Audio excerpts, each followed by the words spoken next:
ఒక చిన్న కథ చెప్పనా? ఒక చిన్న దోమ దాని జీవితంలో మొదటిసారి ఎగరడానికి బయటికి వెళ్ళిందంట. చాలా ఎగ్జైట్ అయ్యి ఎగురుతూ ఇంటికి తిరిగి వచ్చిందంట. అప్పుడు దాన్ని నాన్న అడిగాడంట, ఎలా అనిపించింది నీకు? బయటి ప్రపంచం ఎలా ఉంది? అందరూ నిన్ను ఎలా ట్రీట్ చేశారు అని. దానికి ఆ చిన్న దోమ చెప్పిందంట, సూపర్ గా ఉంది నాన్న.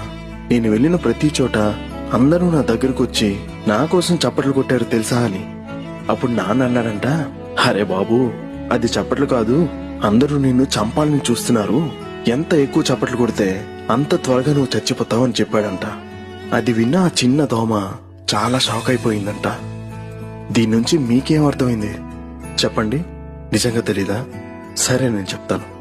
లైఫ్ లో మీ ముందు నువ్వు బాగా ఎదగాలని చెప్పి నిన్ను బాగా ప్రోత్సహించి నిన్ను పైకి తీసుకెళ్తారు అని అనుకునే అందరూ నీ వెల్ విషర్స్ కాదు. కాబట్టి ఏం చేసినా జాగ్రత్తగా ఉండండి. ఎందుకంటే మీ ఎనిమి ఎప్పుడు సినిమాలో వచ్చేలాగా పెద్ద కత్తి పట్టుకుని రారు కదా. వాళ్ళు మీ దగ్గరికి ఒక అందమైన నవ్వుతోనే రావచ్చు.